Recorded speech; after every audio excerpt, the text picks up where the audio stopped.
میرے محترم بزرگ اور دوستو،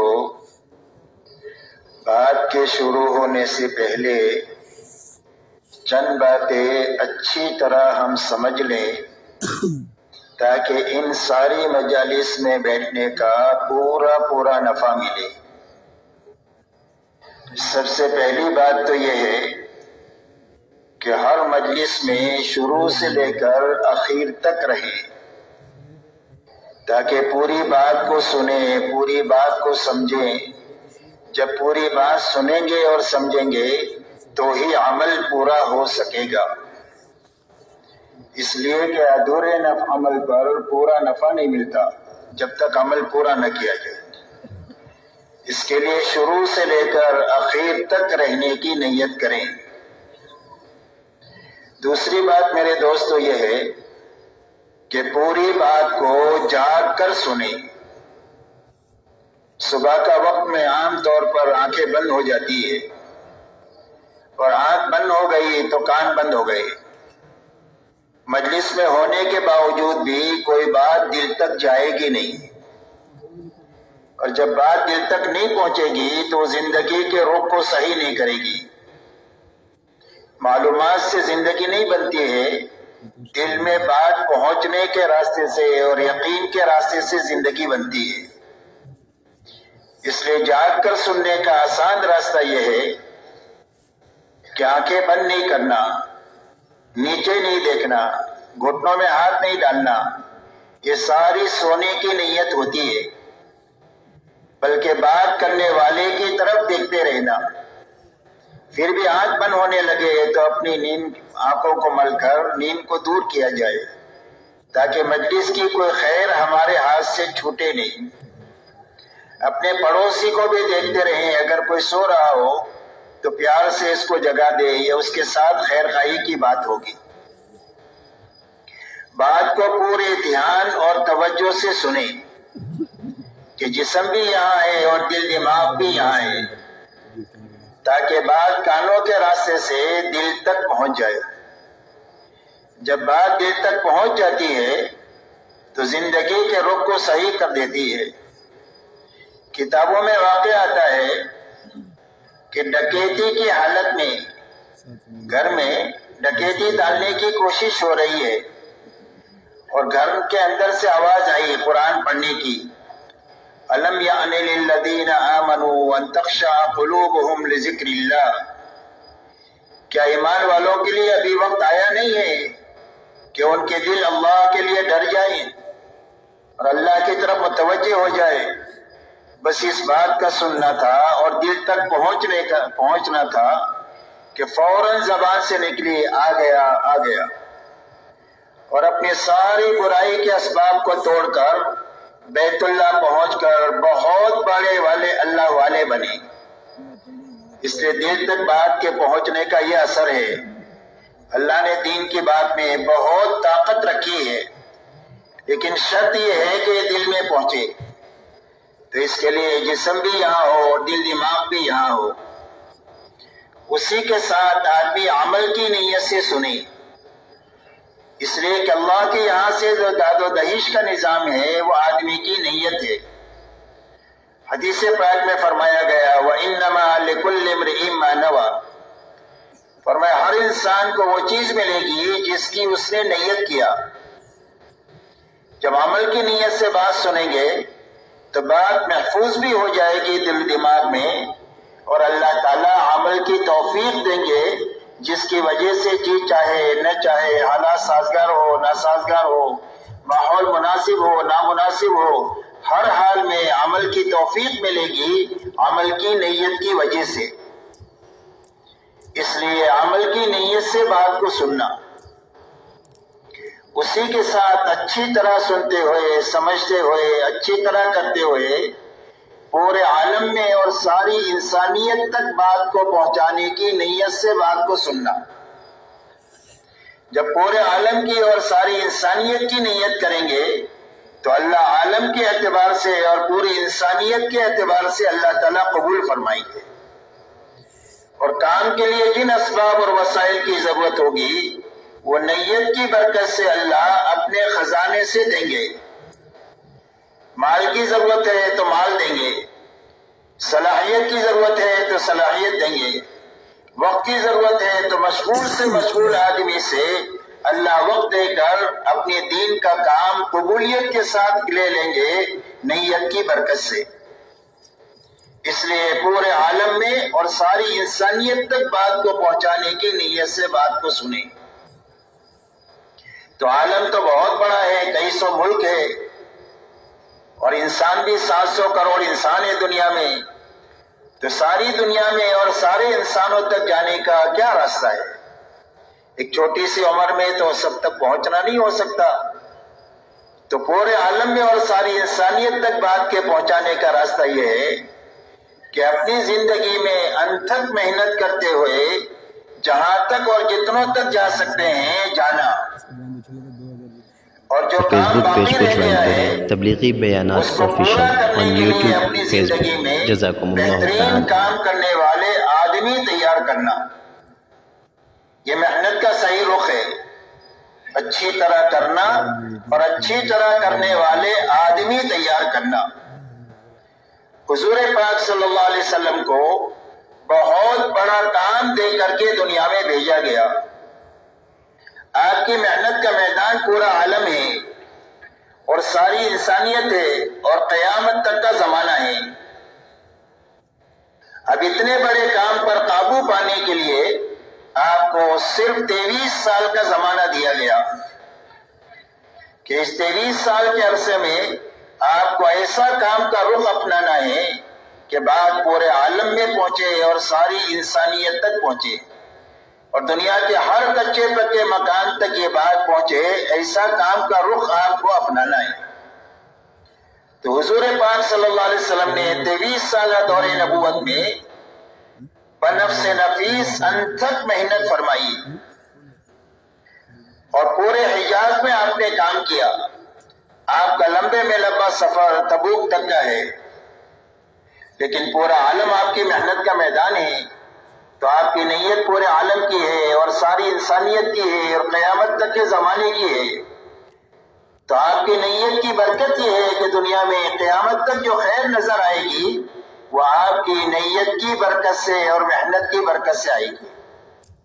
تو اس کے لیے آپ نے 23 سال میں حجاز میں کام کیا، لیکن پورے عالم کے کام پر قابو پانے کے لیے آپ نے 23 سالہ زندگی میں ایک بہترین صحابہ کا عملہ تیار فرمایا، سوالات صحابہ کا عملہ، کہ جن کی زندگی حضور صلی اللہ علیہ وسلم کی زندگی کا آئینہ تھی۔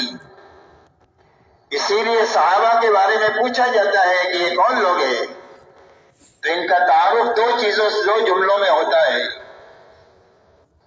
ایک تو ان کا تعارف یہ ہے فرسان بالنہار و رہبان باللیل، فرمائے دن کے شہ سوار ہیں، دن کو گھوڑے کی پشت پر بیٹھ کر پوری دنیا میں پھر رہے ہیں، لوگوں کو اللہ کی پہچان کرانے کے لیے کہ اللہ کون ہے اور کیسے ہیں، اللہ کی کیا شانیں ہیں، یہ انسانوں کو سمجھاتے ہیں۔ اور فرمایا راتوں کے یہ عبادت گزار ہیں، کانوا قلیلا من اللیل ما یہجعون وبالاسحار ہم یستغفرون، فرمایا راتوں کو یہ بہت کم سوتے ہیں اور آخر راتوں میں کر کے مٹ کے تھک کے اپنے آپ کو مٹا کر اللہ کے سامنے استغفار کرتے ہیں کہ اللہ جو کرنے کا حق تھا وہ ہم سے ادا نہیں ہوا۔ فرمایا بسام بالنہار و بکام باللیل، جن کو حشاش بشاش اللہ کے دین کا کام کرنے والے ہیں اور راتوں کو اللہ کے سامنے بہت زیادہ رونے والے ہیں۔ یہ آپ کی دو صفتیں بڑی تھی زندگی میں، وہ دونوں صحابہ میں منتقل ہوئی۔ آپ کا دن دعوت اور تعلیم کے لیے اللہ نے آپ کو داعی اور معلم بنا کر کے بھیجا تھا، تو دن کا اکثر وقت دعوت اور تعلیم پر خرچ ہوتا تھا، اور رات کا بڑا حصہ آپ کا اللہ کے سامنے کھڑا ہونے میں، اللہ کے سامنے آوازاری کرنے میں، قرآن پاک کے پڑھنے میں خرچ ہوتا تھا، یہاں تک کہ آپ کے پیروں پر ورم آ جاتے تھے۔ یہ آپ کی رات ہے اور یہ آپ کا دن ہے، اور یہی دونوں چیزیں آپ کے عملے میں منتقل ہوئی، ان کا دن دعوت اور تعلیم میں اور ان کی رات اللہ کے سامنے عبادت میں۔ اس لیے میرے دوستو کام کا صحیح رخ یہ ہے کہ اچھی طرح سمجھ کر کام کرتے ہوئے اچھی طرح کام کرنے والے آدمی تیار کر کے مرنا. بانج بن کر کے آدمی نہیں مرنا چاہیے کہ زندگی بھر تبلیغ میں رہے اور ایک آدمی بھی نہیں بنا. یہ تبلیغی بانج پنا ہے، بلکہ اپنی زندگی میں کام کا بہترین عملہ تیار کر کے مرنا تاکہ اطمینان سے جی بھی سکے اور اطمینان کے ساتھ مر بھی سکے. اس لیے ان باتوں کو سامنے رکھ کر پوری بات کو سننا ہے. کیوں رہیں گے انشاءاللہ آخر تک. اللہ تعالیٰ قبول فرمائے.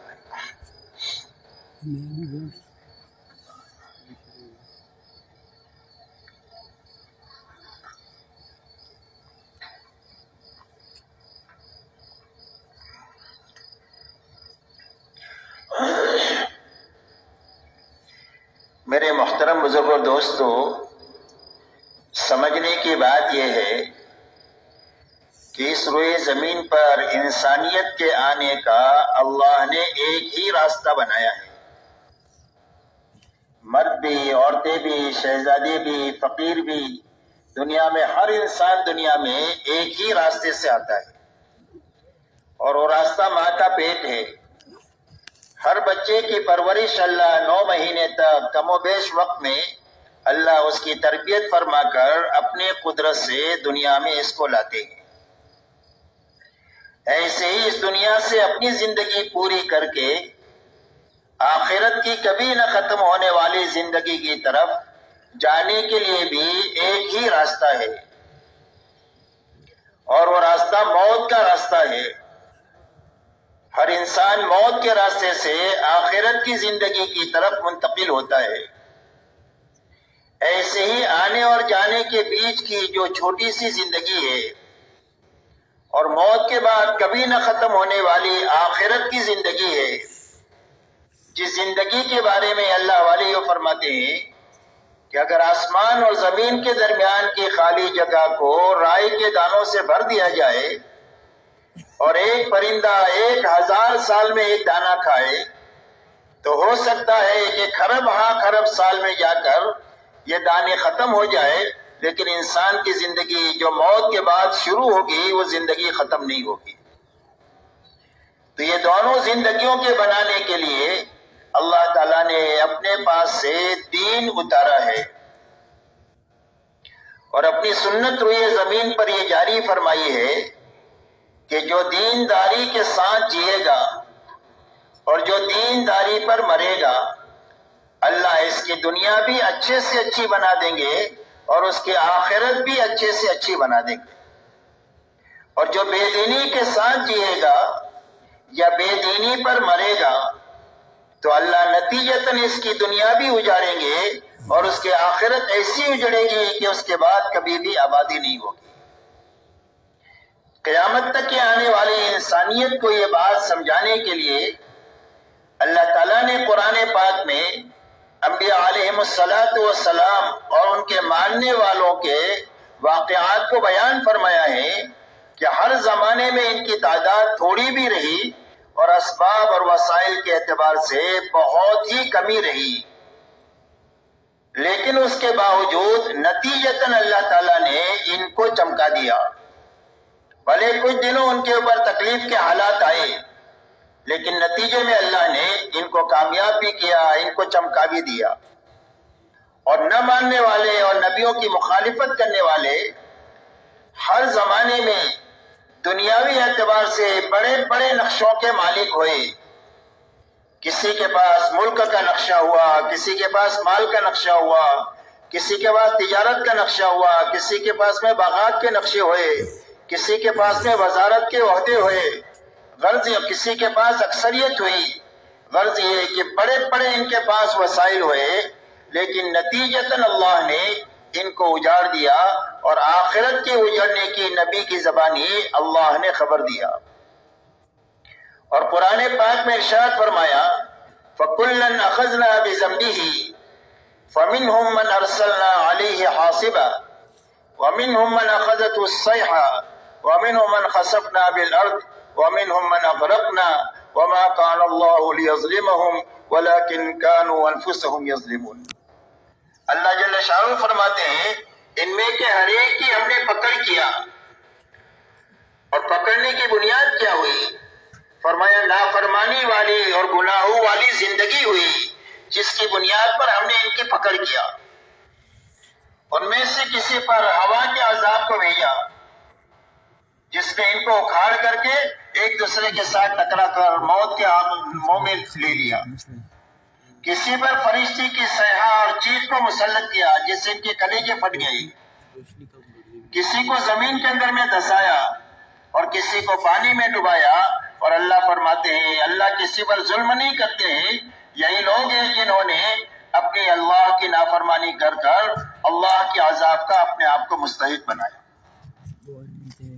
اس لیے بنیادی بات یہ سمجھنے کی ہے اور پوری امت کو اور امت کے راستے سے ساری انسانیت کو سمجھانی ہے کہ اللہ کے یہاں سے کامیابی کا ایک ہی راستہ ہے اور وہ صرف دین کا راستہ ہے۔ رہا دنیا میں جتنے اسباب ہیں چھوٹے بڑے جس میں لوگ اپنی روزی روٹی کی تلاش میں لگتے ہیں، یا دنیا میں جتنے حالات انسانوں پر آتے ہیں اچھے یا برے، ان اسباب اور حالات کا تعلق نہ تو کامیابی کے ساتھ ہے نہ تو ناکامی کے ساتھ ہے، بلکہ ان کے گزارے کے لیے ہے اور ان کے امتحان کے لیے ہے۔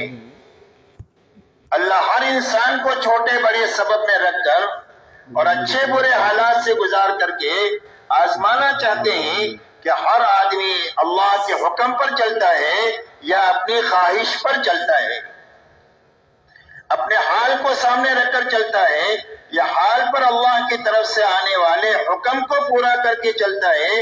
اس کی آزمائش کے لیے اللہ حالات اور اسباب دنیا میں بنائے ہیں، اس لیے کہ دنیا میں جینے کے دو ہی راستے ہیں، تیسرا کوئی بھی راستہ نہیں ہے۔ ایک راستہ حکموں والا راستہ ہے جو نبیوں والا راستہ ہے، اور ایک راستہ خواہشات والا راستہ ہے، منمانی والا راستہ ہے اور جی چاہی والا راستہ ہے۔ اسی لیے اللہ تعالیٰ نے ان باتوں کو اچھی طرح سمجھانے کے لیے ہم سے جو پہلے لوگ گزرے ہیں، حضرت داؤد علیہ السلام اور حضرت سلیمان علیہ السلام کے پاس میں ملک کا بہت بڑا نقشہ تھا، اور اللہ نے ملک کے اس نقشے میں ان کو کامیاب کر دیا۔ اور فرعون اور نمرود کے پاس میں بھی ملک کا بہت بڑا نقشہ تھا، اللہ نے ان دونوں کو ملک میں رکھ کر اللہ نے ان کو ناکام بنا دیا۔ مال کا بہت بڑا نقشہ قارون کے پاس تھا، اس کے خزانے کی چابیاں ایک طاقتور جماعت اٹھایا کرتی تھی، آپ انداز لگائے اس کا کتنا بڑا خزانہ ہوگا، لیکن اللہ نے اس کو اس کے خزانے کے ساتھ زمین میں دسایا ہے اور قیامت تک یہ دستہ ہی چلا جائے گا۔ دوسری طرف مال حضرت عبد الرحمن ابن عوف رضی اللہ تعالیٰ عنہ کے پاس تھا، اور اتنا زیادہ مال تھا کہ ان کے انتقال کے بعد جب وراثت کو تقسیم کیا گیا ہے وارثوں میں، تو سونے کی اینٹوں کو کاٹ کر تقسیم کرنے کے لیے کاٹنے والوں کے ہاتھوں میں چھالے پڑ گئے، لیکن اتنے بڑے مال نے حضرت عبد الرحمن ابن عوف کا نقصان نہیں کیا، بلکہ ان 10 صحابہ میں سے کہ جن کو اللہ کے نبی صلی اللہ علیہ وسلم نے دنیا ہی میں جنت کی بشارت دیا۔ اسی لیے فرمایا نعم المال الصالح لرجل الصالح، فرمایا حلال مال ہے اور نیک آدمی ہے تو کیا حرج کی بات ہے، اس لیے کہ اس حلال مال سے وہ کام کیے جا سکتے ہیں جو بغیر مال سے نہیں ہو سکتے ہیں۔ تو مال یہاں بھی ہے، مال وہاں بھی ہے، وہاں ناکامی ہے، یہاں کامیابی ہے۔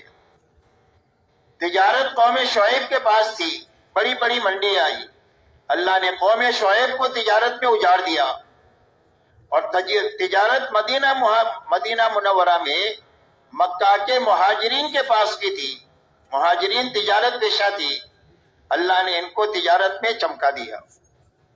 باغات قوم سبا کے پاس تھے، اللہ نے قوم سبا کو باغات کے بڑے بڑے نقشوں میں رکھ کر اجاڑ دیا نہ ماننے کی بنیاد پر، اور باغات انصار مدینہ کے پاس تھے، اللہ نے ان کو باغات میں رکھ کر چمکا دیا، اور اللہ نے ایسی برکت دیا کہ آج تک ساری دنیا مدینہ منورہ کی کھجوریں کھا رہی ہے۔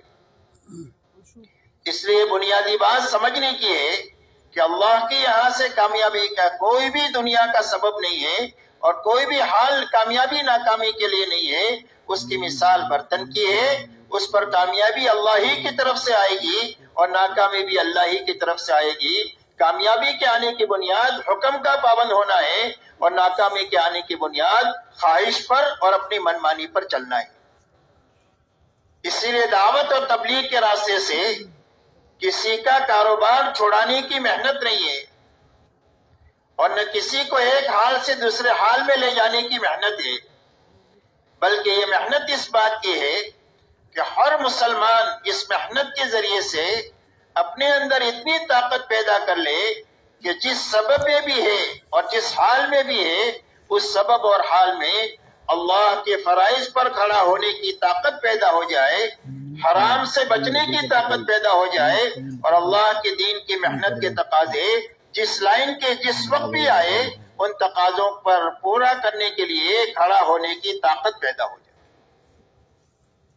اس طاقت کے پیدا کرنے کے لیے دعوت اور تبلیغ کی محنت ہے، اس لیے کہ جس کام میں بھی آدمی اللہ کے فرائض کی ادائیگی کے ساتھ اور حرام سے بچتے ہوئے اور اللہ کے دین کی محنت کے تقاضوں کو پورا کرتے ہوئے چلے گا، اللہ تعالیٰ اس کے دین پر تو دیں گے ہی دیں گے، لیکن اس کے دنیا کے کام پر بھی اللہ اس کے بڑے بڑے انعامات دیں گے۔ اسی لیے آتا ہے حدیث پاک میں کہ ایک سچا اور امانت دار تاجر کل قیامت کے دن نبیوں کے ساتھ، صدیقین کے ساتھ اور شہداء کے ساتھ اٹھایا جائے گا۔ اس کی تجارت کی وجہ سے وہ آخرت میں اتنا اونچا مقام اس کو عطا فرمائیں گے، حکم پورا کرنے کی برکت سے، سچائی اور امانت داری کی وجہ سے۔ ایک کسان کھیتی کرتا ہے، جب تک کھیتی ہری بھری رہتی ہے وہ تسبیح کرتی رہتی ہے اور اس کا ثواب کسان کو ملتا ہے۔ اگر اس کھیت میں سے جانور دانا چگ جائے یا چور چوری کر جائے، فرمایا اس کے اوپر اس کو صدقے کا ثواب ملے گا۔ ایک غریب آدمی ہے، مزدور آدمی ہے، روز کماتا ہے، روز کھاتا ہے، لیکن حکم کی پابندی کے ساتھ کماتا ہے اور حکم کی پابندی کے ساتھ جیتا ہے، تو فرمایا شام کو تھک ہار کر کے اپنے مقدر کی روزی لے کر گھر پر واپس آئے گا اور اللہ کے خزانے سے مغفرت اور بخشش بھی لے کر آئے گا، اللہ اس کے سارے گناہوں کو بھی معاف فرما دے۔ ایک حاکم حکومت کرتا ہے لیکن انصاف کے ساتھ کرتا ہے، اللہ کی مخلوق کے اوپر بھلائی، ہمدردی، خیرخواہی کے ساتھ حکومت کرتا ہے، تو فرمایا قیامت کے دن جو 7 آدمیوں کو اللہ تعالیٰ عرش میں جگہ دیں گے، اس کے اندر میں وہ حاکم ہوگا کہ جو حکومت انصاف کے ساتھ اور انسانیت کے ساتھ ہمدردی کے ساتھ کرے گا۔ اس لیے میرے دوستو، یہ محنت اس بات کی ہے کہ ہر فرد امت میں پورے دین پر چلنے کی طاقت پیدا ہو جائے، اس لیے کہ مسلمان کسی بھی حال میں ناکام نہیں ہو سکتا ہے، شرط یہ ہے کہ وہ دیندار ہو۔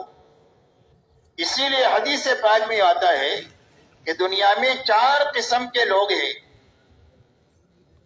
ایک قسم تو وہ ہے کہ جس کے نصیب میں اللہ نے مال لکھا ہے اور وہ مالدار ہے، اس لیے کہ مال کا تعلق محنت سے نہیں ہے اور مال کا تعلق آدمی کی عقل سے بھی نہیں ہے، یہ بہت عقل والا ہے اس کے لیے مالدار ہے، یا یہ بہت محنت کر رہا ہے اس کے لیے مالدار ہے، بلکہ مال کا تعلق اللہ کی تقسیم سے ہے، اور اللہ تعالیٰ تقسیم کے اندر میں علیم بھی ہے اور حکیم بھی ہے، تو اپنے علم اور حکمت سے کسی کو کم دیتے ہیں، کسی کو زیادہ دیتے ہیں، کسی کے لیے کم ہی مفید ہوتا ہے، اگر زیادہ مال آ جائے تو سرکش بن جائیے، اور کسی کے لیے زیادہ مناسب ہوتا ہے اگر اس کے ہاتھ سے مال نکل جائے تو کفر کے قریب چلا جائے۔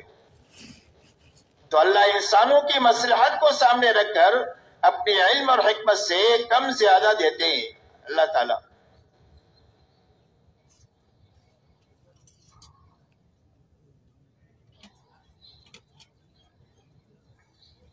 تو فرمایا ایک قسم وہ ہے کہ جس کے نصیب میں اللہ نے مال لکھا ہے اور اس نے اپنے مال سے اور اپنی جان کو لگا کر اللہ کے دین کو سیکھا اور اچھی طرح سمجھا،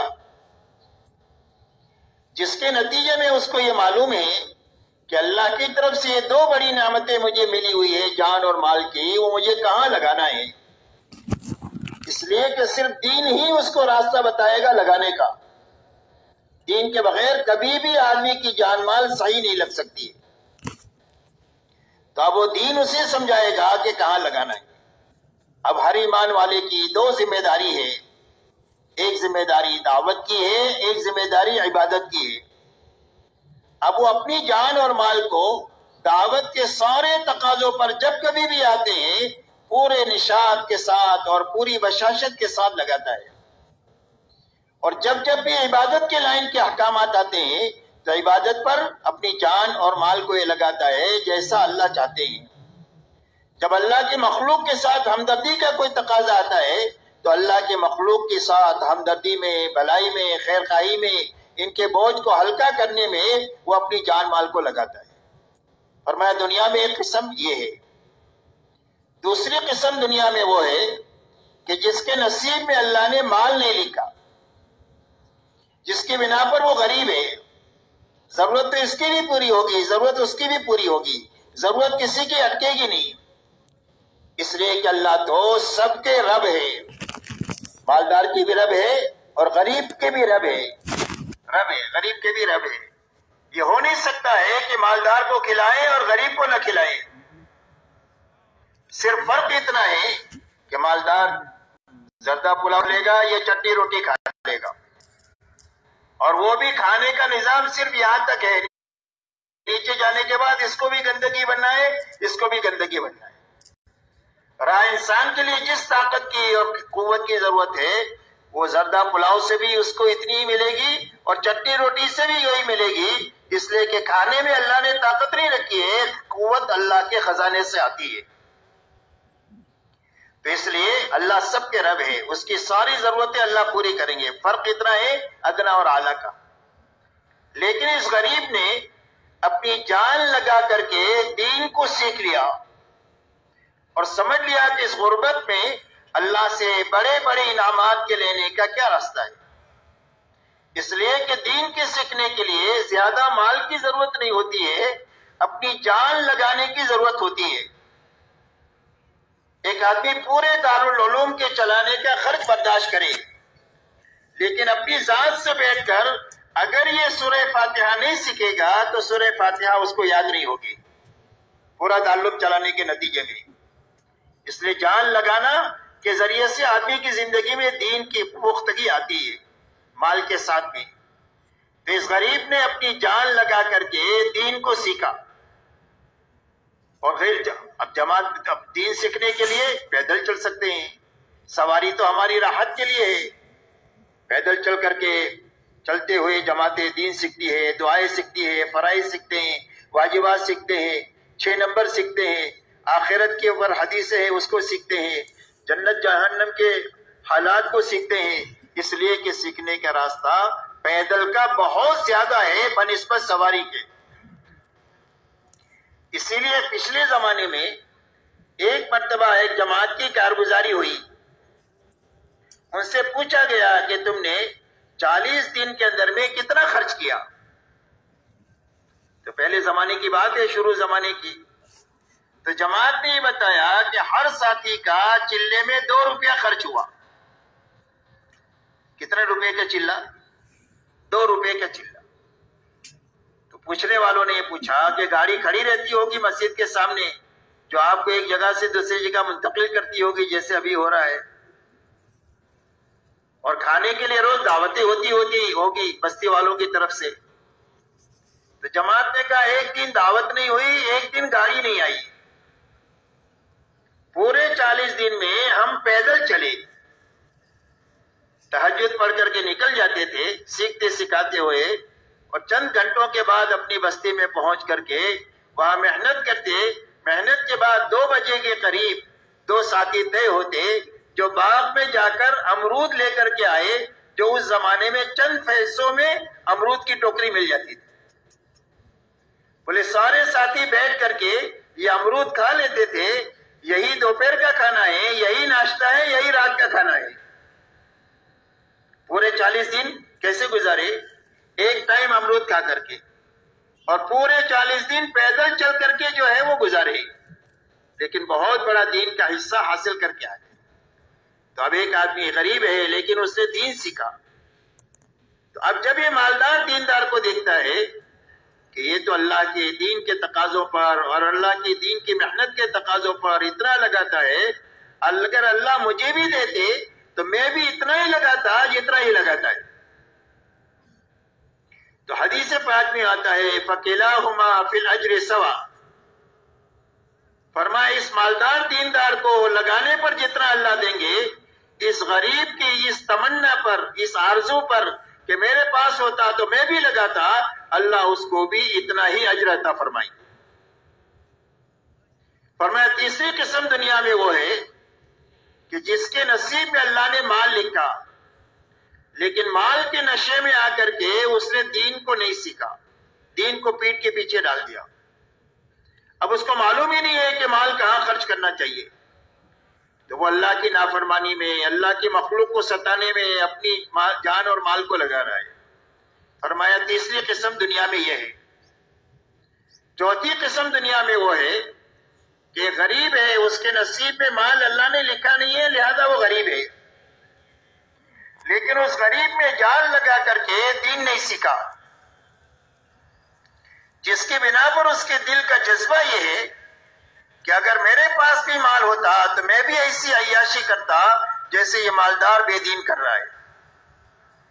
تو حضور پاک صلی اللہ علیہ وسلم ارشاد فرماتے ہیں فَكِلَاهُمَا فِي الْوِزْرِ سَوَاءٌ، فرمایا وبال کے اعتبار سے یہ دونوں برابر ہیں۔ جو پکڑ اور عذاب اس مالدار بے دین کا ہوگا، وہی غریب کا اس اندر کے دل کے جذبے کی وجہ سے اس کی بھی وہی پکڑ ہو۔ اس لیے میرے دوستو بنیادی بات یہ ہے کہ اللہ کے یہاں سے کامیابی کا، چمکنے کا، پھلنے اور پھولنے کا ایک ہی راستہ ہے اور وہ دین کا ہے۔ دوسری بات میرے دوستو یہ سمجھنی ہے کہ دین پر اللہ کی طرف سے کامیابی اس وقت ملے گی جب زندگیوں میں دین پورا ہو۔ اگر زندگیوں میں دین ادھورا ہے تو دنیا میں نقد مصیبتیں آئے گی اور آخرت میں جزا اور سزا کا معاملہ ہوگا۔ یہ ضابطے کی بات ہے، باقی اللہ کسی کو معاف کر دے تو اللہ کو کوئی بھی پوچھنے والا نہیں ہے، لیکن ضابطے کی بات یہ ہے کہ دین کی کمی کی وجہ سے دنیا میں حالات آئیں گے۔ اسی لیے فرمایا ما اصاب من مصیبت فبما کسبت ایدیکم ویعفو عن کثیر، فرمایا جو مصیبت بھی دنیا میں تمہارے پر آ رہی ہے، فرمایا تمہارے ہاتھوں کے کاموں کی وجہ سے آ رہی ہے، غلط کاموں کی وجہ سے، اور بہت ساری غلطیاں تو وہ ہے جو اللہ معاف فرما دیتے ہیں، ورنہ آدمی کے لیے جینا مشکل ہو جائے۔ تو دنیا میں ادھورے دین پر مصیبتیں آئے گی۔ آج دنیا میں مصیبتوں کی بنیاد ملک و مال کی کمی نہیں ہے، بلکہ دین کی کمی کی وجہ سے یہ مسائل ہے، یہ حالات ہیں اور یہ پریشانیاں ہیں۔ اس لیے میرے محترم دوستو پورے دین پر اللہ کی طرف سے کامیابی آئے گی، اللہ کی طرف سے وعدے پورے ہوں گے، اس لیے کہ اللہ تعالیٰ نے دین کے اوپر، دین کے ہر عمل پر آخرت کے بنانے کا وعدہ بھی کیا ہے اور دنیا کا بھی وعدہ کیا ہے۔ فرمایا ایک آدمی اللہ کا ذکر کرتا ہے تو ذکر سے کیا ہوگا؟ فرمایا جنت میں اس کے لیے پودے لگیں گے، اور ایک ایک پودا اتنا بڑا ہوگا کہ ایک تیز رفتار گھوڑا 100 سال تک اس کے سائے میں دوڑتا رہے تو سایہ ختم ہو کر بھی نہیں دے گا۔ یہ ایک سبحان اللہ کا بدلہ ہے، آخرت میں یہ انعام ملے گا۔ اور دنیا میں فرمایا دنیا میں ذکر کی بنیاد پر اللہ دلوں کو اطمینان عطا فرمائیں گے۔ ملک و مال سے اطمینان نہیں ہوتا، وسائل راحت کے ہو سکتے ہیں لیکن راحت نہیں آ سکتی، اسباب اطمینان جمع کیے جا سکتے ہیں لیکن اطمینان نہیں آ سکتا، اس لیے کہ راحت صرف اللہ کے خزانے سے آتی ہے۔ اس لیے اگر آپ دنیا پر نگاہ ڈالیں گے تو دنیا میں جتنی خودکشیاں ہو رہی ہے وہ غریب نہیں کر رہے ہیں، بلکہ وہ لوگ کر رہے ہیں جن کے پاس بہت زبردست مال کے وسائل ہے، زبردست ان کے پاس بینک بیلنس ہے اور زبردست ان کے پاس سامان ہے، لیکن ان کے دلوں میں اتنی تنگی ہے کہ جو جینے کے بجائے مرنے کو پسند کرتے ہیں اور خودکشی کر کے مر جاتے ہیں۔ اس لیے یہ دل دنیا کا نفع ہے اور یہ آخرت کا نفع ہے۔ فرمایا نماز کی وجہ سے بے حساب جنت میں داخل کریں گے، پلسرات پر بجلی کی طرح گزار دیں گے۔ دنیا میں کیا ہوگا؟ فرمایا دنیا میں روزیوں میں برکت نماز کی وجہ سے آئے گی۔ ایسا ہے ہر عمل کا نفع، کہ ہر عمل کے اندر میں اللہ نے آخرت میں بھی دینے کا وعدہ کیا اور دنیا پر بھی دینے کا وعدہ کیا، کہ دنیا بھی اسی راستے سے بنے گی اور دین بھی جو ہے وہ اور آخرت بھی اسی راستے سے بنے گی۔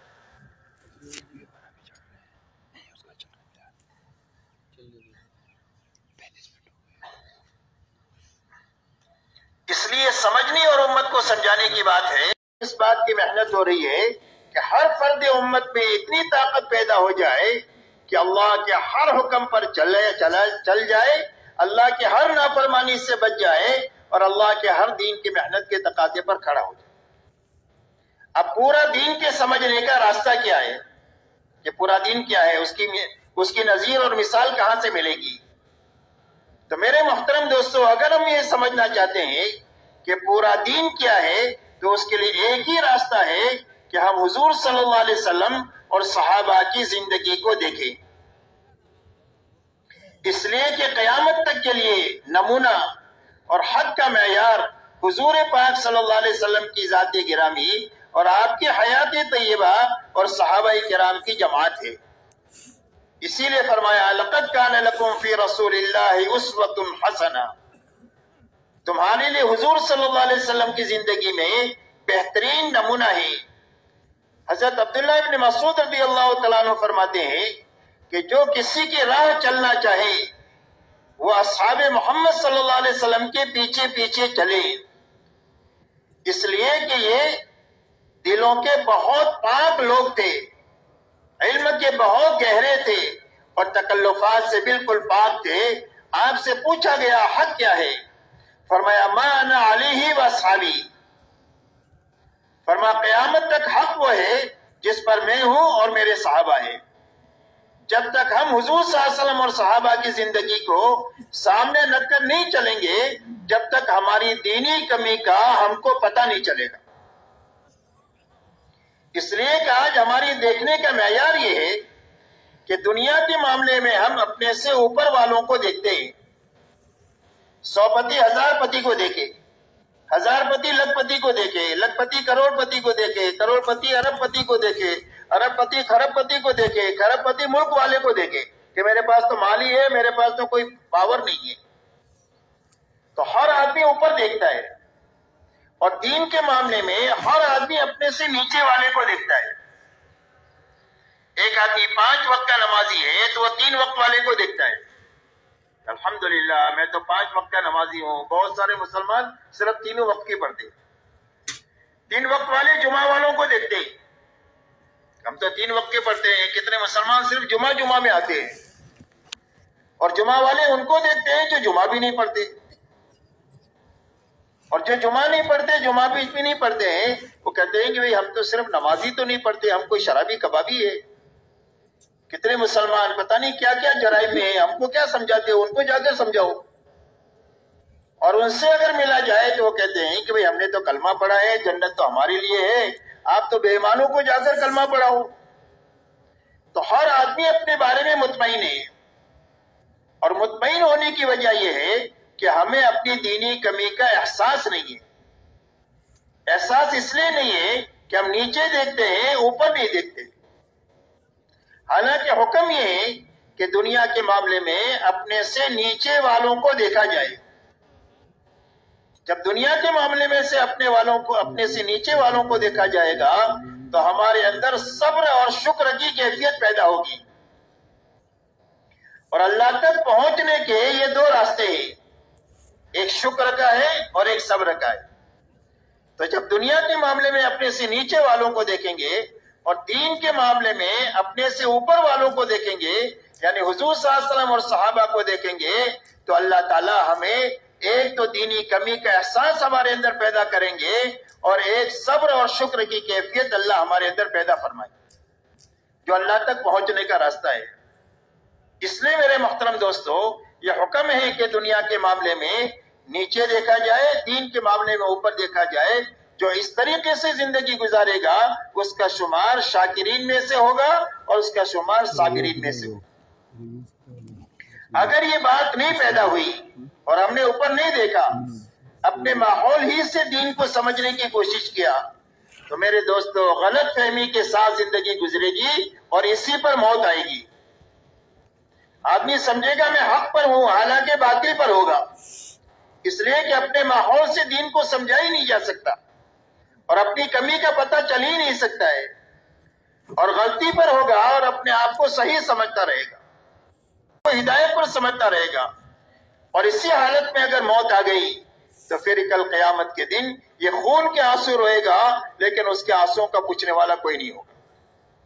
اس لیے دعوت اور تبلیغ کے راستے سے اس بات کی محنت ہے کہ ہر آدمی اپنے غلط ماحول سے نکل کر ایک پاکیزہ ماحول میں آئے اور پاکیزہ ماحول میں آ کر اپنے چہرے کو حضور صلی اللہ علیہ وسلم اور صحابہ کے آئینے میں دیکھے تاکہ پتہ چلے کہ میں کہاں ہوں اور مجھے کہاں ہونا چاہیے۔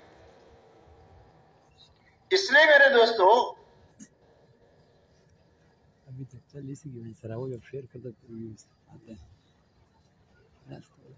اچھی طرح یہ ہمیں سمجھنا ہے کہ حضور صلی اللہ علیہ وسلم اور صحابہ کرام رضی اللہ تعالیٰ عنہ کی زندگی کی کیا بنیادیں تھی۔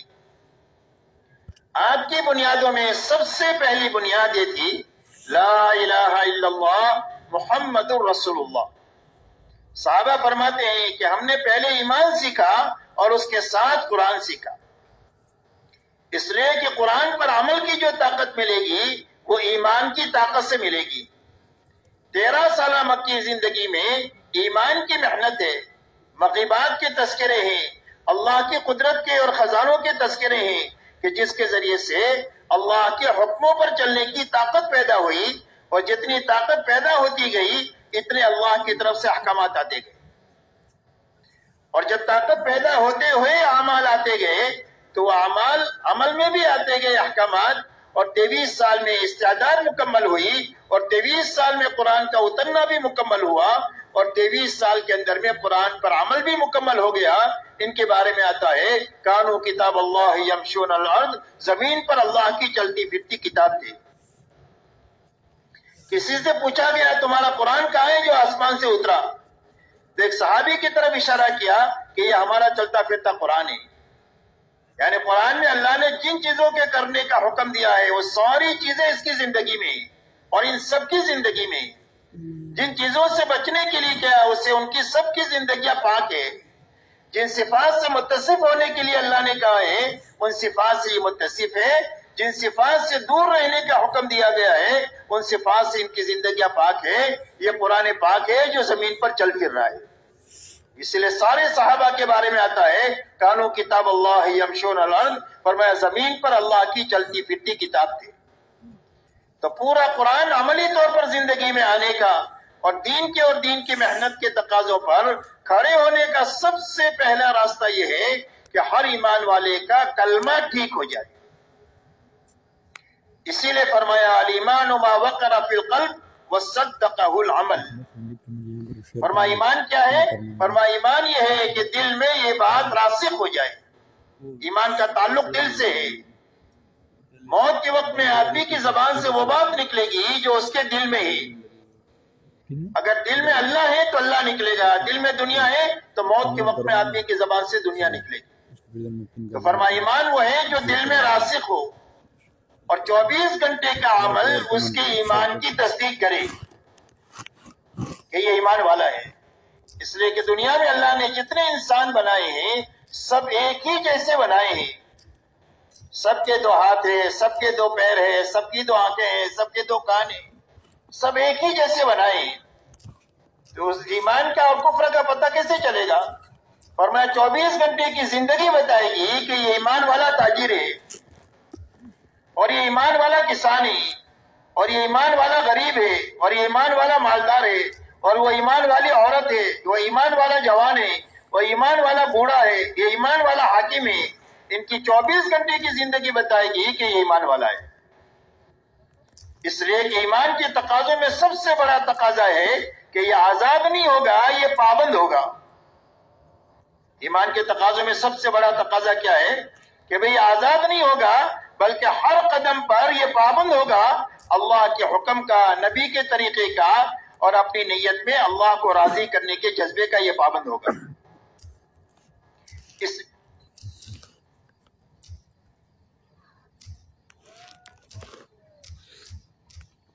اس لیے میرے دوستو، سب سے پہلی بنیاد لا الہ الا اللہ محمد رسول اللہ ہے کہ سب سے پہلے ہر انسان کا یقین یہ بنے کہ میری زندگی کے بننے کا تعلق ملک و مال سے نہیں ہے، ڈگری اور عہدوں سے نہیں ہے، چیزوں اور سامانوں سے نہیں ہے، اس لیے کہ ساری دنیا میں جتنی چیزیں ہیں وہ سب مخلوق ہیں، وہ بنی ہوئی چیزیں ہیں، اور اللہ خالق ہے، اللہ بنانے والے ہیں۔ کوئی چیز اپنے آپ بن نہیں سکتی، اور دنیا کے سارے انسان مل کر کے بھی کسی چیز کو بنانا چاہے تو بنا نہیں سکتے ہیں اللہ کی مخلوق کا سہارا لیے بغیر۔ دنیا کے سارے انسان مل کر اللہ کی مخلوق کا سہارا لیے بغیر ایک بال نہیں پیدا کر سکتے، ایک بال نہیں پیدا سکتے۔ ہاں، مخلوق مصنوعی بال بنا سکتے ہیں اللہ کی مخلوق کا سہارا لے کر، اس لیے کہ بنانا صرف اللہ ہی کی شان ہے۔ ہاں، انسان کے بس میں یہ ہے کہ اللہ نے جن چیزوں کو بنایا ہے ان کو آپس میں جوڑ کر کوئی شکل دے دے۔ پلاسٹک اللہ نے بنایا، انسان کے بس میں اتنا ہے کہ اس کو جوڑ کر کرسی بنا دے، صوفہ بنا دے، جگ بنا دے، لیکن پلاسٹک بنانا یہ انسان کے بس میں نہیں ہے۔ ایک ذرہ پلاسٹک کا سارے انسان مل کر بنا نہیں سکتے۔ انسان کے بس میں اللہ نے یہ دیا ہے کہ لوہا اللہ نے بنایا، اس کو جوڑ کر ٹرین کی اور تیز رفتار سواری کی شکلیں دے دے، لیکن لوہے کا ذرہ سارے انسان مل کر کے بنا نہیں سکتے۔ ایسا ہی لکڑی ہے، کشتی میں جوڑ کر کے کشتی بنا دے، کرسی بنا دے، صوفہ بنا دے، لیکن لکڑی کا ذرہ سارے انسان مل کر بنا نہیں سکتے ہیں، اس لیے کہ بنانا صرف اللہ ہی کی شان ہے۔ اس لیے اللہ خالق بھی ہے، اللہ مالک بھی ہے۔ کوئی بھی چیز بننے کے بعد میں اللہ کی ملکیت سے نکل نہیں سکتی۔ جس کسی کے بھی ہاتھ میں ہو اور دنیا کے جس کسی بھی کونے میں ہو، اس کے مالک صرف تنے تنہا اللہ ہے، اور اس پر صرف ایک اللہ ہی کی چلتی ہے۔ ایسا نہیں ہے جیسے دنیا میں ہوتا ہے کہ ایک آدمی نے گاڑی بنائی، دوسرے آدمی نے گاڑی خرید لیا، تو بنانے والے کی ملکیت ختم ہو گئی، اب خریدار مالک ہے۔ ایک آدمی نے گھڑی بنائی، دوسرے آدمی نے خرید لیا، تو بنانے والے کی ملکیت ختم ہو گئی، اب خریدار مالک ہے۔ لیکن کائنات کی جتنی بڑی چھوٹی بڑی چیزیں جہاں کہیں بھی ہے اور جس کسی کی بھی ہاتھ میں ہے، تنے تنہا اس کے مالک صرف اللہ ہے، اور اسی اللہ ہی کی اس پر چلتی ہے، اسی اللہ ہی کی اس کے پر چلتی ہے، اس کی جس کے ہاتھ میں ہے اس کی نہیں چلتی۔ آئے دن آپ دنیا میں دیکھتے ہیں کہ ایک آدمی ریورول خریدتا ہے اپنی حفاظت کے لیے، اور ایک دن آتا ہے کہ اپنی کمپیٹی پر رکھ کر یہ خودکشی کر لیتا ہے کہ بھئی واقعات سننے دیکھنے میں آتے ہی نہیں آتے، پڑھنے میں۔ تو اس نے خریدا تھا حفاظت کے لیے، لیکن اس کی ہلاکت کا سامان بن گیا، اس لیے کہ ہاتھ میں اس کے ہیں لیکن اس پر چلے گی اللہ کی۔ ایک آدمی مال محنت کر کے کماتا ہے، چور اچکوں کی نظر پڑ جاتی ہے، جو مال اپنے راحت کے لیے بناتا ہے وہی اس کی ہلاکت کا سامان بن جاتا ہے۔ کہ بھئی آئے دن یہ دیکھتے کہ نہیں دیکھتے؟ ایک آدمی اپنے بچوں کو پال پوس کر بڑا کرتا ہے اپنے بڑھاپے کے سہارے کے لیے، اور یہی بچے اس کے لیے بڑھاپے میں وبال جان بن جاتے ہیں۔ یہ اس بات کو بتلا رہا ہے کہ دنیا میں جو کوئی بھی جس کسی کے پاس میں بھی ہے وہ اس کی ملکیت نہیں ہے، اس کے مالک تنے تنہا اللہ ہے۔ اللہ جو چاہے گا وہ اس میں سے نکلے گا۔ اسی لیے موسیٰ علیہ السلام کو اللہ تعالیٰ نے یہ پوچھا کہ موسیٰ تمہارے داہنے ہاتھ میں کیا ہے؟ تو موسیٰ علیہ السلام نے جواب دیا کہ یہ تو میری لاٹھی ہے، میں اس سے بکریوں کے لیے پتے جاڑتا ہوں، اس کے اوپر ٹیک لگاتا ہوں، اور بہت سارے اس سے میرے کام نکلتے ہیں۔ تو اللہ تعالیٰ نے کہا کہ اس کو زمین پر ڈال دیجیے۔ جب زمین پر ڈال دیا تو ایک بہت بڑا اژدہا بن گیا، اب موسیٰ علیہ السلام کہہ رہے تھے میری وہ پیچھے ہٹ رہے، اس سے ڈر کے مارے. یہ فطری بات ہے، سانپ سے ڈرنا تو کوئی نبوت کی شان کے خلاف نہیں ہے. بہرحال پیچھے ہٹ رہے، تو اللہ نے کہا کہ اس کو پکڑ لو، ہم اس کو پہلی حالت پر لوٹا دیں. جب پکڑ لیا تو اس کو پھر لاٹھی بن گئی. تو اللہ نے اس بات کو بتلایا کہ نہ یہ لاٹھی ہے نہ یہ سانپ ہے، یہ کیا ہے؟ اللہ جو چاہے وہ ہے. ایسا ہے دنیا کی بڑے سے بڑی شکل جو نفع کی تمہیں نظر آ رہی ہے، اس سے متاثر ہونے کی اور للچانے کی ضرورت نہیں ہے. اور دنیا میں بڑی بڑی شکلیں جو تمہیں ہلاکت کی نظر آ رہی ہے، اس سے ڈرنے کی ضرورت نہیں ہے. اس کے پر صرف تنہ طرح ہمارا کنٹرول ہے. جب چاہیں گے ہم اس میں سے نفع نکالیں گے، اور جب چاہیں گے تمہارے حق میں اس کے لیے نقصان نکالیں گے، اور جب چاہیں گے تمہارے لیے نفع نکالیں گے. مسئلہ ان چیزوں کا تمہارے ہاتھ میں ہونا نہیں ہے، بلکہ مسئلہ یہ ہے کہ چیزوں کا مالک تمہارے اور ہمارے ساتھ ہو جائے. اس لیے ساری چیزیں مخلوق ہے اور اللہ خالق ہے.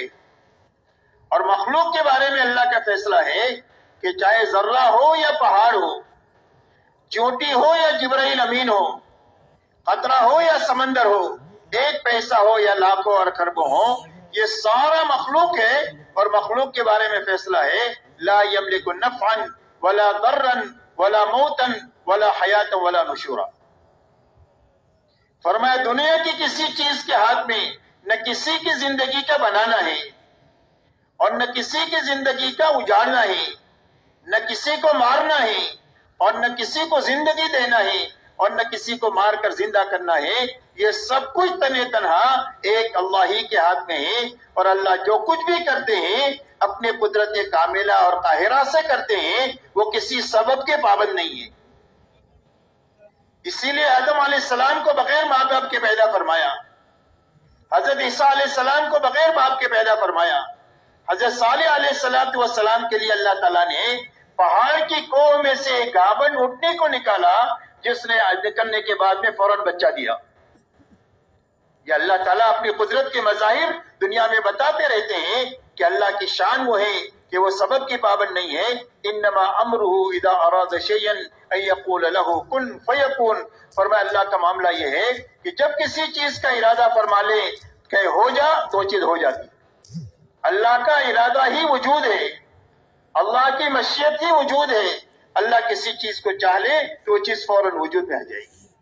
اس لیے میرے دوستو سب سے پہلے یقین یہ بنے کہ ہماری زندگیوں کے بننے کا تعلق ملک و مال سے نہیں ہے، ڈگری و عہدوں سے نہیں ہے، چیزوں اور سامانوں سے نہیں ہے، بلکہ صرف ایک اللہ کی ذات کے ساتھ ہے. اللہ ہی زندگیوں کو بناتے ہیں اور اللہ ہی زندگیوں کو اجاڑتے ہیں. بنانے والے بھی اللہ ہیں، اجاڑنے والے بھی اللہ ہے. آج تک جتنوں کی بنی ہے اللہ کے بنانے سے بنی ہے، اور آج تک جتنوں کی اجڑی ہے اللہ کے اجاڑنے سے اجڑی ہے. اس لیے ہمارا اور پوری امت کا یقین یہ بنے، سب سے پہلے یہ یقین کے بنانے کی محنت ہے کہ ہماری زندگیوں کے بننے کا تعلق ایک اللہ کی ذات کے ساتھ ہے. اللہ ہی زندگیوں کو بنائیں گے، اللہ ہی زندگیوں کو اجاڑیں گے. اللہ کے یہاں سے زندگی کے بنانے کا اور اجاڑنے کا اندھادھند نظام نہیں ہے کہ اس کی بنا دیا اس کی اجاڑ دیا، بلکہ اللہ کے یہاں زندگی کے بنانے کا ایک ہی ضابطہ ہے اور وہ صرف محمد الرسول اللہ ہے. اور جوتا پہننے سے لے کر نماز تک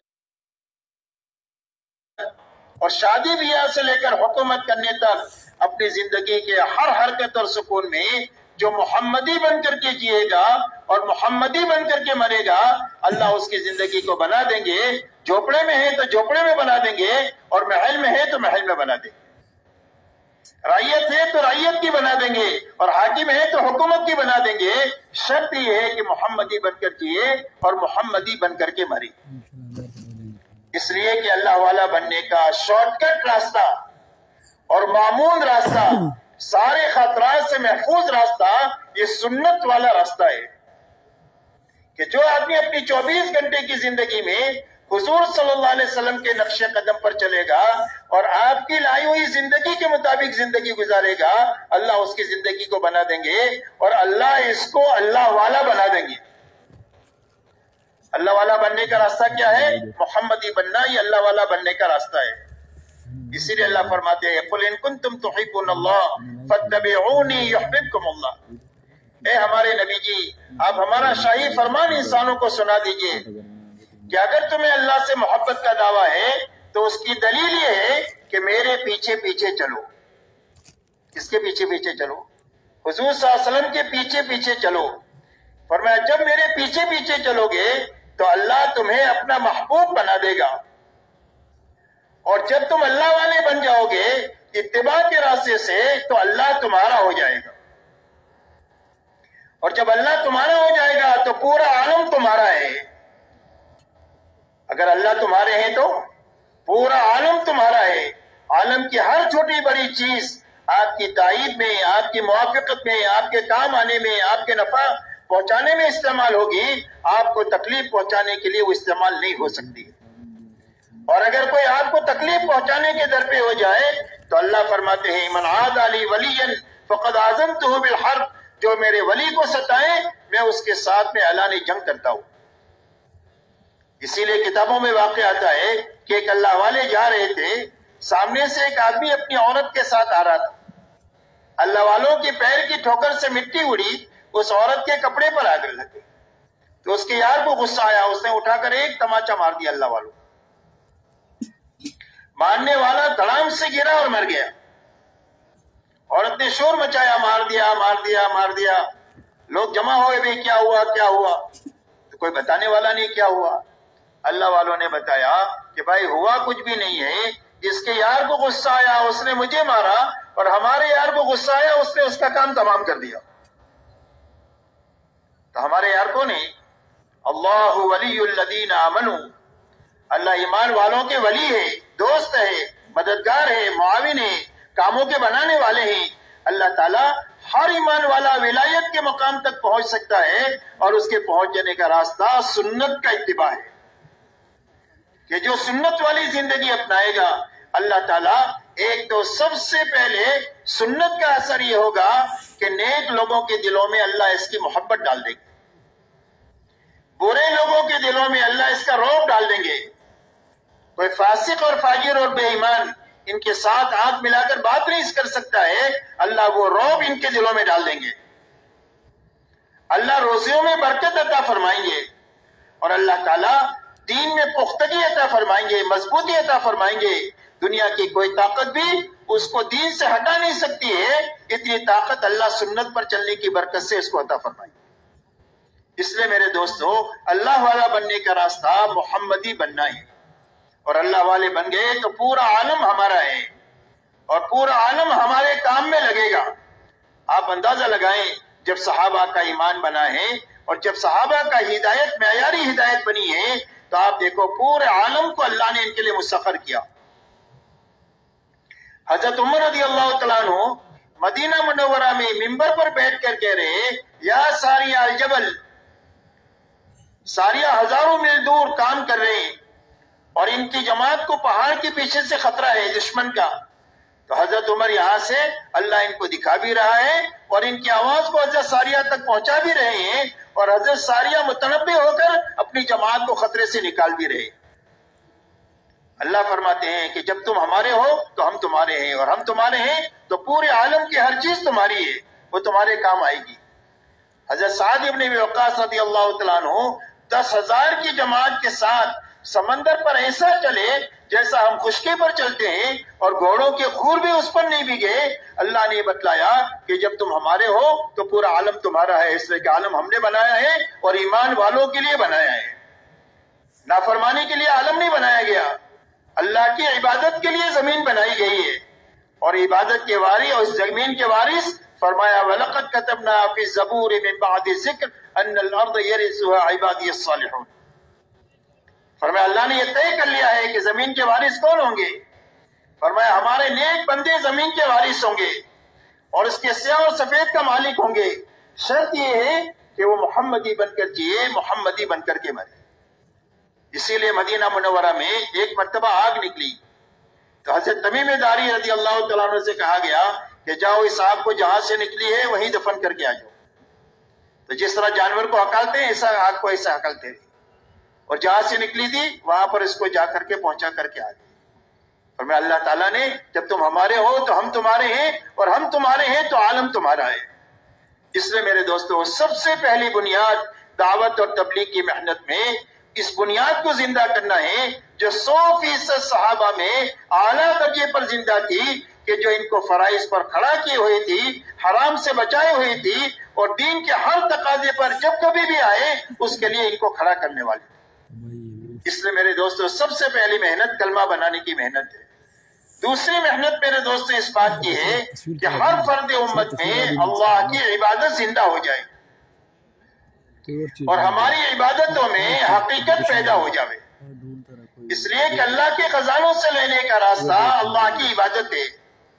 ایاک نعبد و ایاک نستعین، اے اللہ تیری ہی عبادت کریں گے اور تجھ ہی سے مدد لیں گے۔ کہ اللہ سے مدد لینے کا راستہ کیا ہے؟ فرمایا یا ایھا الذین آمنوا استعینوا بالصبر والصلاۃ، فرمایا اے ایمان والو اللہ سے مدد طلب کرو نماز کے راستے سے اور صبر کے راستے سے۔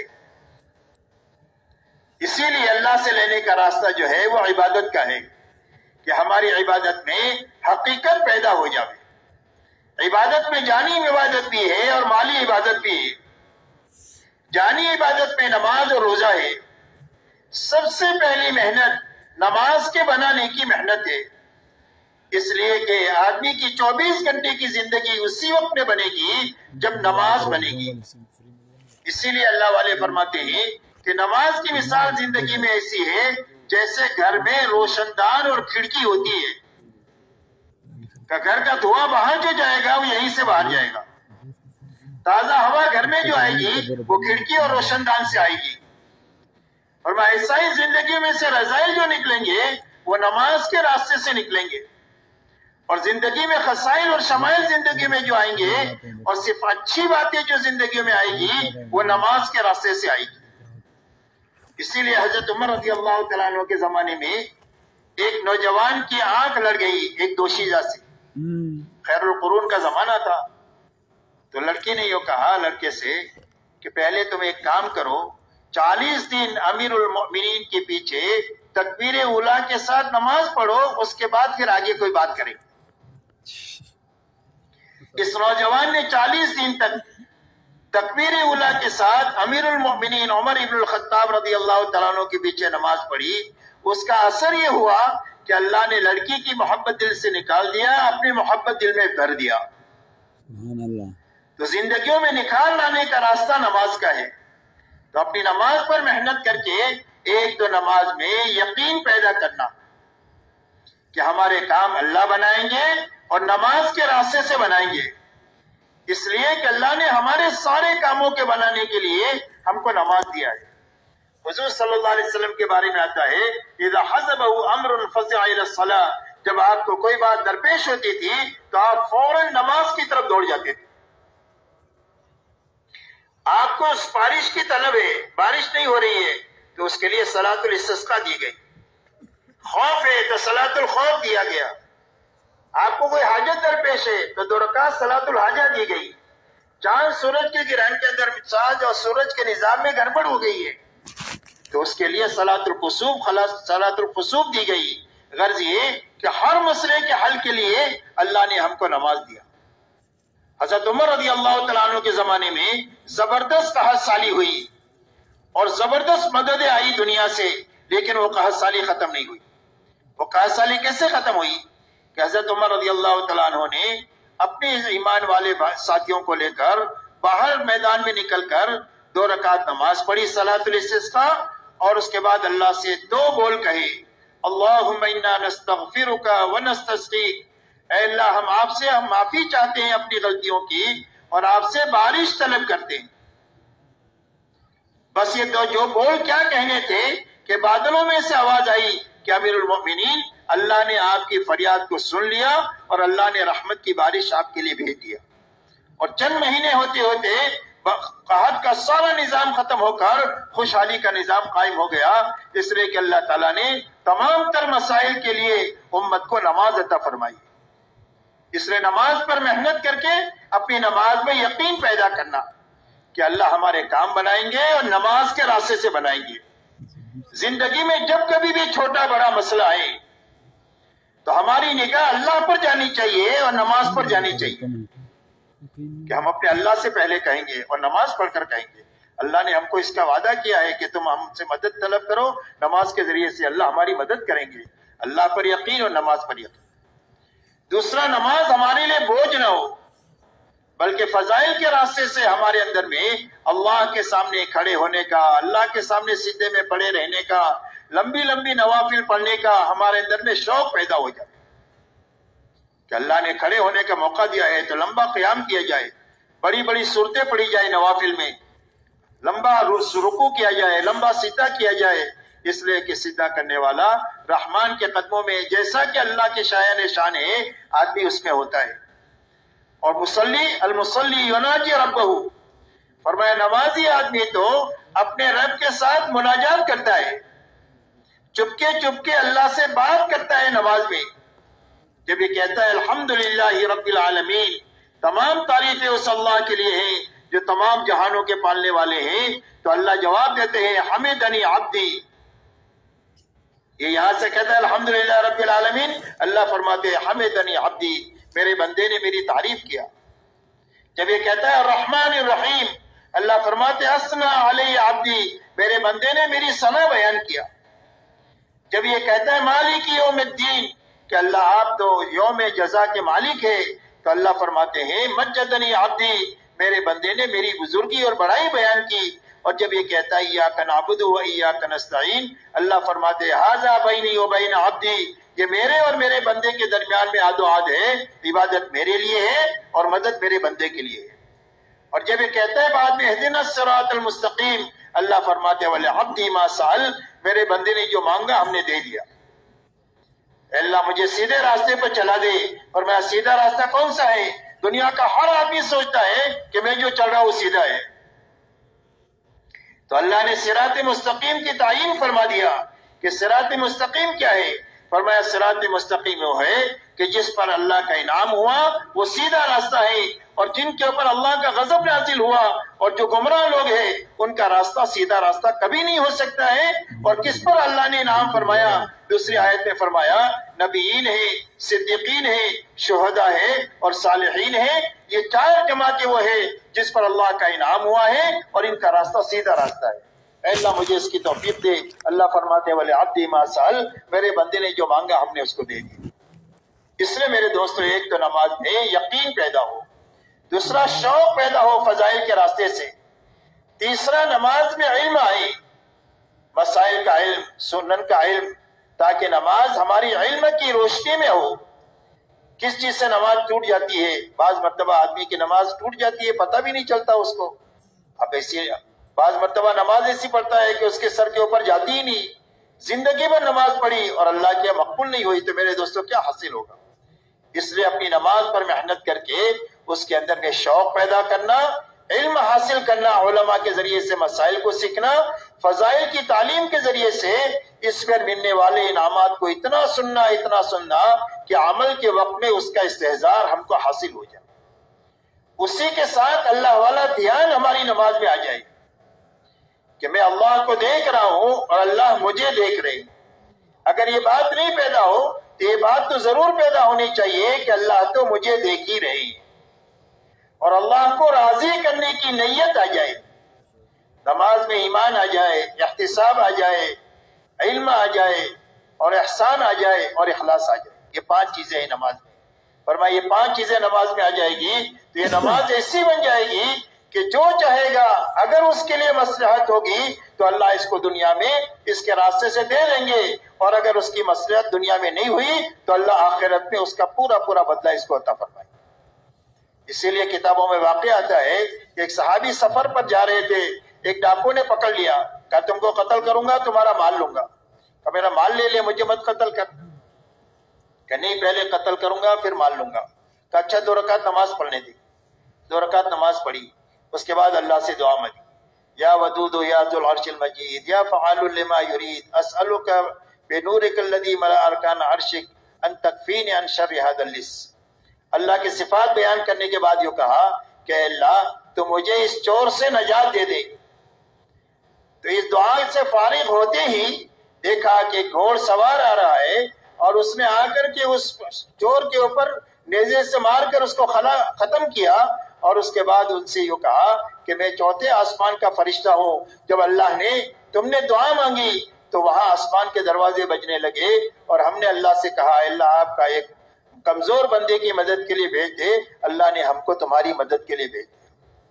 میرے دوستو، دنیا کے بڑے بڑے نقشوں سے وہ کام نہیں ہو سکتا ہے جو کام 2 رکعت نماز کے ذریعے سے ہو سکتا ہے۔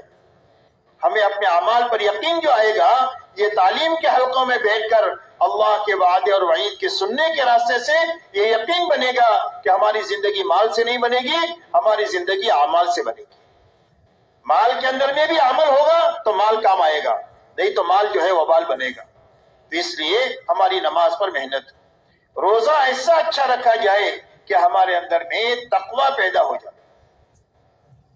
روزے کی غایت یہی بتلائی گئی کہ روزہ اس لیے فرض کیا گیا ہے تاکہ تمہارے اندر تقوی پیدا ہو جائے۔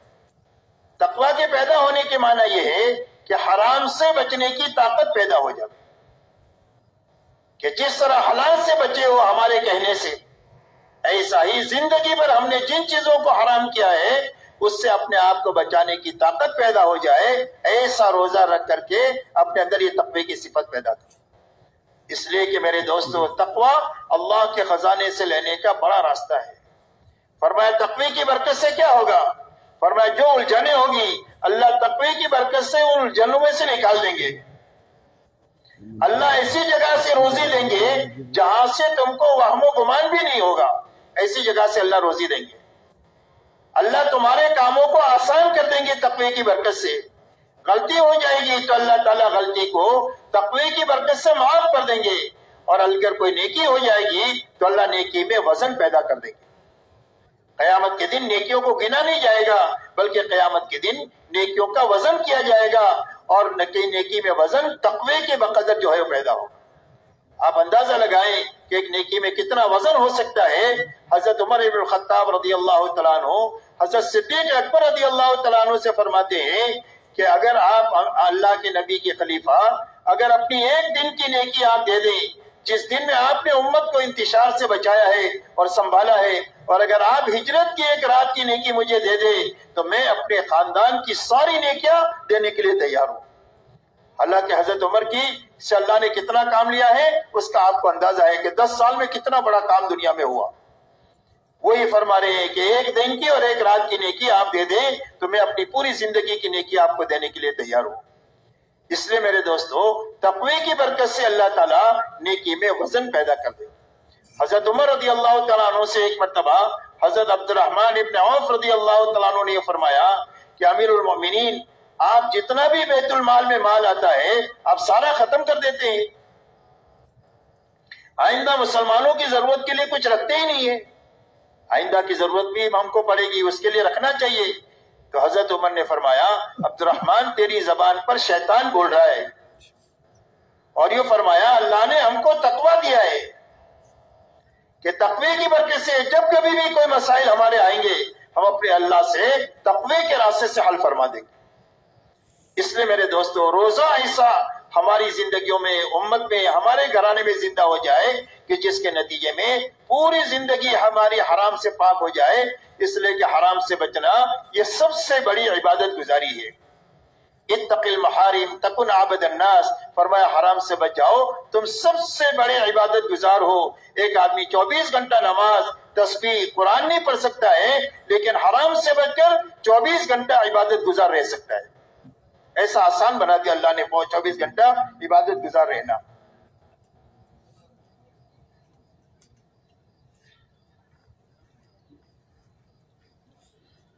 اسی کے ساتھ زکوٰۃ مالی عبادت ہے، جس کے پر زکوٰۃ فرض ہے، ایسی خوش دلی کے ساتھ زکوٰۃ دے آدمی، سامنے والے کا اپنے پر احسان سمجھے کہ اللہ نے میرا فرض اس آدمی کے ذریعے سے ادا کرایا۔ مسجد قابل احترام ہے، وہاں فرض ادا ہوتی ہے ہماری نماز، ایسا ہی وہ مسلمان قابل احترام ہے کہ جس کے اوپر ہماری زکوٰۃ ادا ہوتی ہے۔ اس پر ہمارا احسان نہیں ہے بلکہ اس کا احسان ہے کہ اس نے زکوٰۃ کے راستے سے میرے مال کو پاک کیا۔ ایسی خوش دلی سے مال دینا کہ ہمارے دلوں کا بخل ختم ہو جاوے۔ اس لیے کہ بخل جہنم کا درخت ہے اور سخاوت جنت کا درخت ہے۔ مومن کبھی بخیل ہو ہی نہیں سکتا ہے، مومن کبھی بخیل نہیں ہو سکتا ہے، اس لیے کہ موجود کے ساتھ بخل یہ معبود کے ساتھ بدگمانی ہے کہ اللہ نے ابھی دیا ہے پھر کہاں سے دے گا، بلکہ یہ فرمایا انفق ينفق علیک، فرمایا خرچ کرو تمہارے پر خرچ کیا جائے گا۔ انفق یا بلال ولا تخشى من ذی العرش اقلالا، اے بلال خرچ کرتے رہو اور عرش کے مالک سے افلاس کا ڈر مت کرو، اس کے خزانے بھرے ہوئے ہیں، جب تم خرچ کرو گے اللہ کی مخلوق پر تو اللہ تعالیٰ اپنے خزانے سے تم کو دیتے رہیں گے، اور اتنا دیں گے کہ کھاتے کھلاتے تھک جاؤ اور صدیوں تک ختم نہ ہو، اللہ اپنے خزانے سے تم کو اتنا دیں گے، صحیح خرچ کی بنیاد پر۔ خرچ کرنے سے مال کم نہیں ہوتا، اسی لیے فرمایا زکوٰۃ سے مال بڑھتا ہے۔